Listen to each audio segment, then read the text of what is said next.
राजस्थान के नदबई विधानसभा से एक घर में चारों बहन भाई एक साथ एमबीबीएस डॉक्टर बने और पूरे भारत में और पूरे राजस्थान में इतिहास रच दिया है। पूरे भारत में पहली बार हुआ है ऐसा कि दलित समाज के चारों बहन भाइयों ने एक साथ में एमबीबीएस डॉक्टर बनके इतिहास रच दिया है। और आज हम नदबई के अंदर पहुंच चुके हैं और आपको इस वक्त की सबसे बड़ी खबर दिखाने जा रहा हूं। मेरे साथ में आ जाइए। आपको आप देख सकते हैं चारों बहन भाई, इधर दिखाइए। चारों बहन भाइयों ने एक साथ में एमबीबीएस डॉक्टर बनके इतिहास रख दिया है। उनके पिताजी हैं गवर्नमेंट टीचर हैं और माता गृहिणी हैं, आप देख सकते हैं। और एक बार घर को दिखाइए। बिल्कुल ही नॉर्मल फैमिली से बिलोंग करते हैं। चारों बहन भाइयों ने एक साथ ही नीट फाइट करके गवर्नमेंट कॉलेज से एमबीबीएस करके इतिहास रच दिया है। चारों से बात करेंगे। पहले मम्मी पापा से बात कर लेते हैं। दोस्तों वीडियो को आज इतना शेयर करना कि दलित समाज के चारों बहन भाइयों ने भारत में इतिहास रचा है पहली बार। माता पिता से बात कर लेते हैं, उसके बाद में चारों बहन भाई जो गवर्नमेंट एमबीबीएस से डॉक्टर बने हैं उनसे बात करेंगे। क्या नाम है आपका सर? मेरा नाम है चरण सिंह, अध्यापक, गवर्नमेंट अध्यापक। अच्छा जी। तो सर आपके चार ही बच्चे हैं आपके? हाँ जी, मेरे 4 बच्चे हैं, 3 लड़का 1 लड़की। और चारों ने नीट फाइट किया, उसके बाद गवर्नमेंट कॉलेज से एमबीबीएस किया। और छोटी लड़की जो आपकी बच्ची है वो मेडिकल ऑफिसर है और 3 बच्चे एमबीबीएस करके कंप्लीट है। अच्छा जी। तो सर कैसा लग रहा है आपको? आपके 4 ही बच्चे थे और चारों एक गवर्नमेंट कॉलेज से एमबीबीएस करके और डॉक्टर बने। पूरे भारत में पहली बार हुआ सर ऐसा। हमें बहुत अच्छा लग रहा है और बहुत खुशी की बात है। तो आपके चारों बच्चों ने एक साथ में एमबीबीएस किया है गवर्नमेंट कॉलेज से, 3rd ग्रेड में टीचर हो, गवर्नमेंट टीचर। आपने कैसे ये संभव किया एक छोटी सी नौकरी में? मैंने बड़े हिसाब से अपने मितव्ययी तौर पे व्यवस्थित किया और गवर्नमेंट मतलब हेल्प भी ली, परिवार वाले रिश्तेदारों से भी हेल्प ली और इस मुकाम में आगे बढ़ाए बच्चे। अच्छा आंटी, कैसा लग रहा है आपको? चारों बच्चे आपके गवर्नमेंट एमबीबीएस किया है गवर्नमेंट कॉलेज से और चारों बच्चे आपके डॉक्टर बन गए। पहले तो नमस्ते सभी के लिए। मेरा नाम कमलेश है, मैं इन चारों बच्चों की मम्मी बोल रही हूँ, ठीक है। और मुझे बहुत फख्र की बात है कि मेरे बच्चे मतलब नीट क्रॉस करके और एमबीबीएस कर चुके। और बहुत ही फख्र की मेरी छोटी बेटी मेडिकल ऑफिसर है, बड़ों बच्चों ने पीजी का एग्जाम दिया है। चारों ने गवर्नमेंट कॉलेज से किया है? जी हाँ, गवर्नमेंट कॉलेज से किया है सभी ने। अच्छा। और बहुत ही हम पे इतना नहीं बन पाता, अगर प्राइवेट से करवाते तो नहीं बन पाता, क्योंकि 3rd ग्रेड के टीचर हैं, वो क्या कर सकते हैं। आपके तो मकान पे भी प्लास्टर नहीं है, मैं देख रहा हूँ। देखो जब पैसा था हमारे पास, सभी इन बच्चों में सारा पैसा आपने पूरा बच्चों की पढ़ाई में लगा दिया। सारा पैसा बच्चों की पढ़ाई में लगा दिया। घर में भी किवाड़ नहीं है, देखो पर्दे टंगे हुए घर में। देख लो घर की स्थिति देख लो। आप ये सोच रहे होंगे कि गवर्नमेंट टीचर होता है उसको 70-80 हजार सैलरी मिलती है, अच्छा परिवार होगा, अच्छा होगा। इन्होंने अपनी नौकरी में चारों बच्चों को पढ़ाया है और 1 रुपया भी बैकअप के तौर पर नहीं है इनके पास में। गवर्नमेंट टीचर है 3rd ग्रेड में। और आप मकान की स्थिति देख सकते हैं, 2-3 कमरे हैं और इधर लेटरिन बाथरूम है और छोटा सा ये इनका जो ये आशियाना है, इनका घर कह सकते हैं। छोटे से मकान में ये रहते हैं।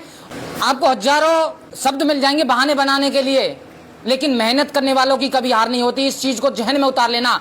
और दलित समाज से चारों बहन भाइयों ने जाटव समाज का नाम रोशन किया पूरे भारत में। और मैं समाज से यही कहना चाहूंगा कि कुछ सीखो इनसे। आप जो ये सोचते हो ना हमारे पास में ये सुविधा नहीं है, हमारे पास में वो सुविधा नहीं है, इन चारों बहन भाइयों से दिखाइए। इन चारों बहन भाइयों से सीखो आप कुछ कि कैसे संघर्ष की कहानी इन्होंने लिखी है, कैसे मात दी है इन्होंने और अपना एक जीवन संघर्षों से गुजारा है। और आज चारों बहन भाई एमबीबीएस डॉक्टर हैं गवर्नमेंट कॉलेज से। उनसे भी बात करेंगे। ये बड़े लड़के हैं, इनके क्या नाम भाई आपका? डॉक्टर राहुल। अच्छा, ये डॉक्टर राहुल जी हैं, डॉक्टर राहुल मोजल। डॉक्टर साहब कैसा लग रहा है आपको? अच्छा लग रहा है। अच्छा, और इसमें ये कैसे आपने एक दास्तां लिखी, एक कहानी बताओ पूरी। ये सब मेहनत और मम्मी पापा का सहयोग है। वरना हम जैसे कहीं और होते, मम्मी पापा हेल्प नहीं करते तो फिर हम शायद नहीं कर पाते ये कुछ भी। अच्छा। मेरे मम्मी पापा ने बहुत सहयोग दिया हमेशा। अगर असफल भी हुए पहली साल तो फिर से हमें उत्साहित किया, दोबारा मौका दिया। आपने कहाँ से एमबीबीएस किया, कौन सी गवर्नमेंट कॉलेज से किया है? मैंने government Dharmapuri medical college Tamil Nadu से किया है। अच्छा अच्छा अच्छा, धर्मापुरी मेडिकल कॉलेज तमिलनाडु से इन्होंने साउथ से एमबीबीएस किया है और आपको बहुत ही जल्दी ये एक गवर्नमेंट मेडिकल ऑफिसर की पोस्ट पर आपको बहुत ही जल्दी देखने को मिलेंगे। ये बड़े ही बड़े हैं। जो दूसरे नंबर के भाई हैं उन्होंने भी सेम कॉलेज से ही उन्होंने एमबीबीएस किया है। आपने भी उसी कॉलेज से किया? हाँ, मैंने भी उसी कॉलेज से किया है। अच्छा। हाँ। तो कैसे चारों बहन भाइयों के जहन में आया कि हमको इस लाइन में जाना चाहिए, मेडिकल लाइन में जाना चाहिए? तब कि आपके पिताजी एक गवर्नमेंट टीचर हैं और आपने मेडिकल लाइन क्यों चुनी? चारों ने अलग अलग क्यों नहीं चुना, चारों बहन भाइयों ने? एक्चुअली मेरा तो ये बचपन का सपना था कि अच्छा। मुझे डॉक्टर बनना है। अच्छा। फिर मैंने 12th के बाद 11th से ही मैंने बायो ले ली कि मुझे डॉक्टर के लिए बायो जरूरी होती है। अच्छा। आपने फर्स्ट अटेम्प्ट में ही नीट क्लियर कर लिया? नहीं, मैं सेकंड अटेम्प्ट में। क्यों? क्योंकि उसके बाद हमें इतनी नॉलेज नहीं थी कि कौन सी कोचिंग लें। हमारे भी मतलब आसपास किसी रिलेटिव में भी नहीं थे, तो मैं पहली कोचिंग में गया, वहाँ से टीचर चले गए, काफ़ी कुछ प्रॉब्लम आई, लेकिन फाइनली हमने अपने पढ़ाई पे फोकस करी और क्लियर कर दिया। हार नहीं मानी? हार नहीं मानी। असफल हुए तो मम्मी पापा ने प्रोत्साहित किया, मम्मी पापा का मेन रोल रिया, उन्होंने पैसे खर्च किए। और हमारे जो नाना जी थे ना, वो बहुत खुश होते थे हमारी 10th में परसेंट, 12th में परसेंट, तो उन्होंने हमेशा शाबाशी दी है। आज वो इस दुनिया में नहीं है, लेकिन वो हमेशा साथ दिया, उन्होंने हमेशा खुश होते थे। अच्छा। और हमारे जो मामा हैं उन्होंने भी हमें हमारा बहुत सपोर्ट दिया है। उन्होंने भी जैसे हमें ज्वाइनिंग में करवाने में, कोई भी चीज़ में उन्होंने सभी ने सपोर्ट दिया हमें। हमारा समाज बैक फुट पे जा रहा है। हम अगर बात करें समाज की, तो समाज को क्या संदेश देना चाहोगे आप? समाज को यही संदेश देना चाहता हूँ कि पहले फोकस ऑन स्टडी, केवल स्टडी पे फोकस करो।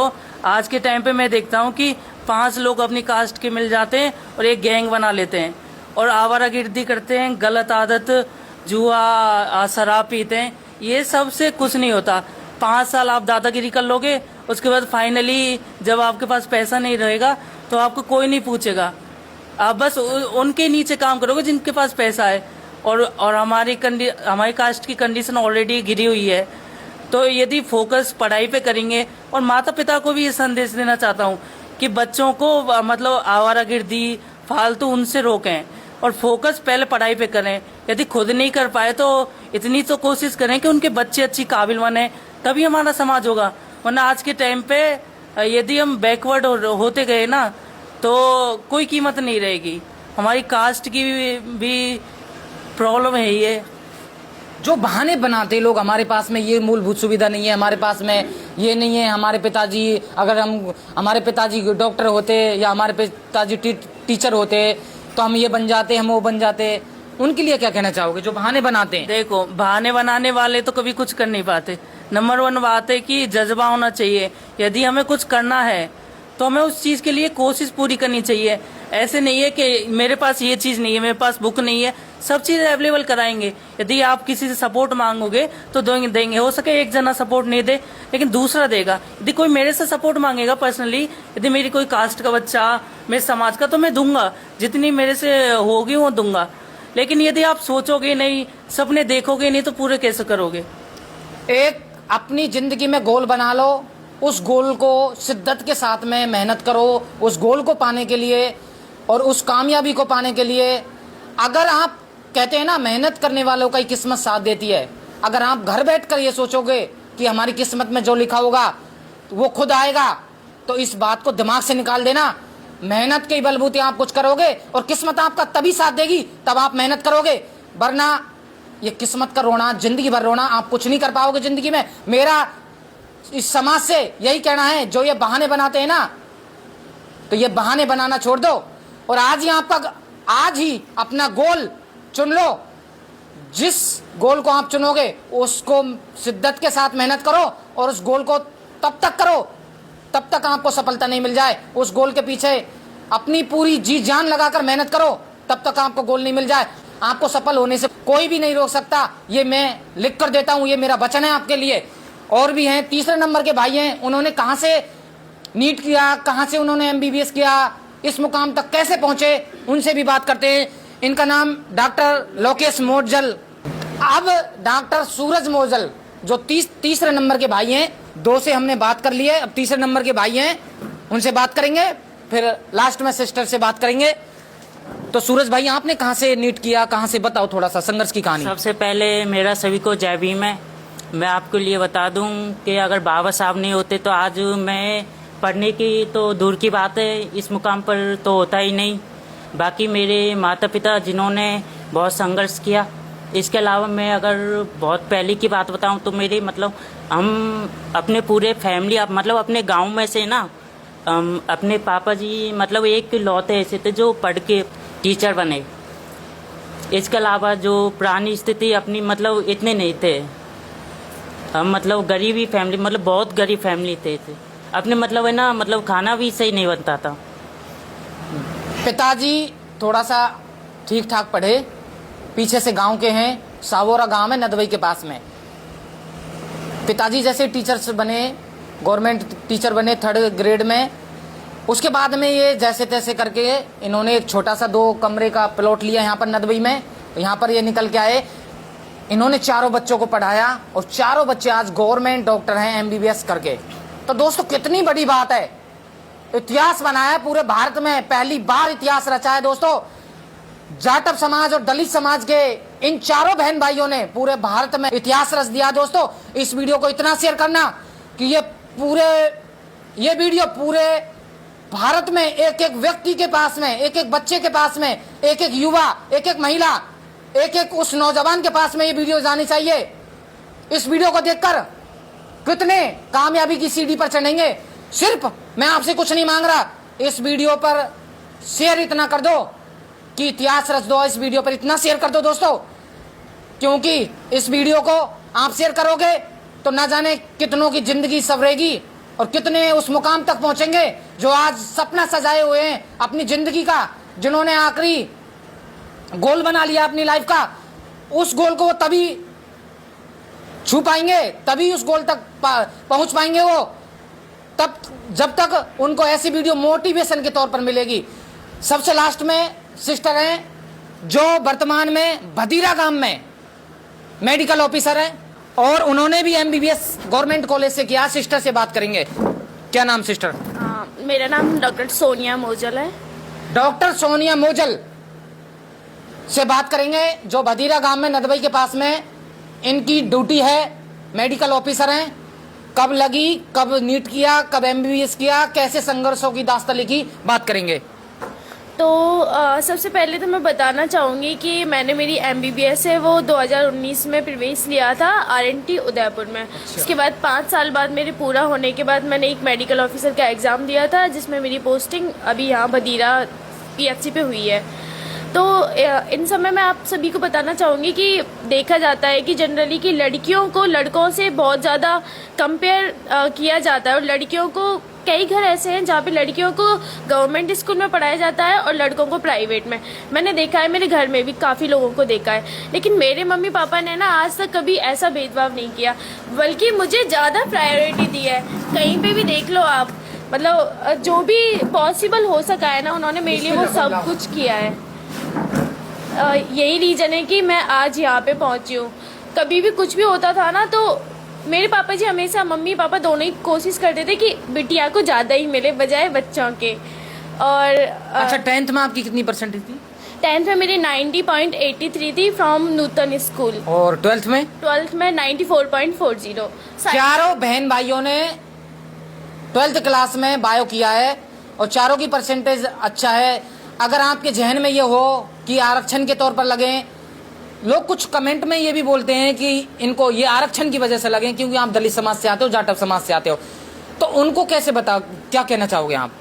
देखो, रही बात रिजर्वेशन की, तो अगर आप कंपेयर कर रहे हो ना, तो आप उन पुराने दशकों को कंपेयर करो जहां हमारी कैटेगरी पे बहुत ज़्यादा अत्याचार हुए हैं, तो आप कैसे कह सकते हो कि बस 50 साल में हम रिजर्वेशन के तौर पे आपके लेवल पे पहुंच जाएंगे? ये तो बिल्कुल पॉसिबल नहीं है ना। आपको लगता है कि हम रिजर्वेशन के तौर पे ही ऊपर बढ़ते हैं, पर आपको पता है कि जब हम MBBS करके नीट देते हैं ना, तो जो फर्स्ट ईयर से लेके फाइनल ईयर तक होती है ना, उनमें हमें इक्वल 50% लाने होते हैं पास करने के लिए। उसमें कोई रिजर्वेशन का कोई मतलब नहीं है। रिजर्वेशन नहीं होता, हालांकि नीट होता है रिजर्वेशन बेस्ड, लेकिन नीट के बाद जो भी 4 साल होते हैं ना, उनमें हमें प्रॉपर 50% ही चाहिए होता है। और अभी जो मैंने मेडिकल ऑफिसर का एग्जाम दिया है ना, उसमें भी मेरे इतने अच्छे मार्क्स आए ना कि मैं अगर OBC से होती, EWS जनरल से होती ना, तो भी आज मैं मेडिकल ऑफिसर ही होती। और कहीं भी देख लो, आपको अगर लग रहा है ना कि कोई भी डाउट है, तो मैं आपको मेरी मार्कशीट भी शेयर कर सकती हूँ, 10th की, 12th की और मेरी मेडिकल ऑफिसर की। जो बच्ची 10th में 12th में 90+ अंक ला रही है, उसको रिजर्वेशन की जरूरत है क्या? आप बताओ, मैं आपसे पूछना चाहता हूँ, उसको रिजर्वेशन की जरूरत है क्या? जो बच्ची 10th में 12th में मेरिट मारी है। फर्स्ट अटेम्प्ट में मेरा नीट क्लियर कर लिया था। अच्छा, उसके बाद में आपने MBBS किया?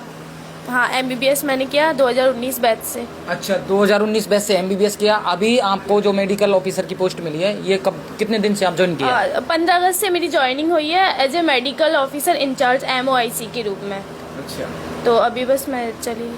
तो आप देख सकते हैं, जो लोग ये कहते हैं ना कि हमारे पास में ये मूलभूत सुविधा नहीं है, हमारे पापा ये होते हैं, हमारी मम्मी ये होती, हमारे पास में ज़मीन होती, हमारा घर ऐसा होता वैसा होता, तो ये बहाना बनाने छोड़ दो। आज ही अपने गोल को चुन लो कि मुझे इस लाइन में जाना है। पूरी शिद्दत के साथ, पूरी मेहनत के साथ में उस गोल को अपना जीवन का लक्ष्य बनाकर इतनी मेहनत करो कि सफलता आपके कदम चूमेगी एक दिन, और आपको सफल होने से कोई नहीं रोक सकता।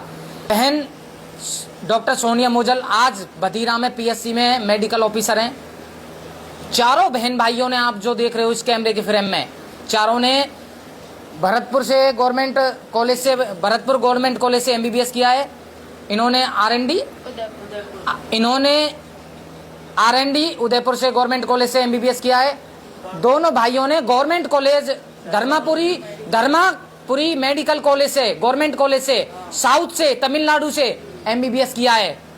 और चारों बहन भाइयों ने इतिहास की एक दास्तां लिख दी है। राजस्थान के नदबई विधानसभा के अंदर मैं उपस्थित हूँ, और इस छोटे से मकान में रहते हैं जिसमें 3 कमरे हैं, 1 रसोई है, और आप देख सकते हैं प्लास्टर भी नहीं है मकान पर, और पीछे ये पर्दे टके हुए हैं, किवाड़ भी नहीं है। और पिताजी गवर्नमेंट टीचर है 3rd ग्रेड में।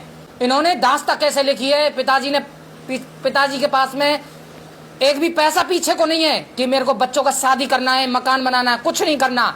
चारों बच्चे इस काबिल कर दिए कि पूरे भारत में पहली बार इतिहास रचा है। दलित समाज के लोगों ने, जाटव समाज के बच्चों ने इस वीडियो को इतना शेयर कर दो कि पूरे भारत में वीडियो को पहुंचा दो, और वीडियो को शेयर ज्यादा से ज्यादा करना। दोस्तों, मैं हूं आपके साथ में राहुल मानोता। जय हिंद।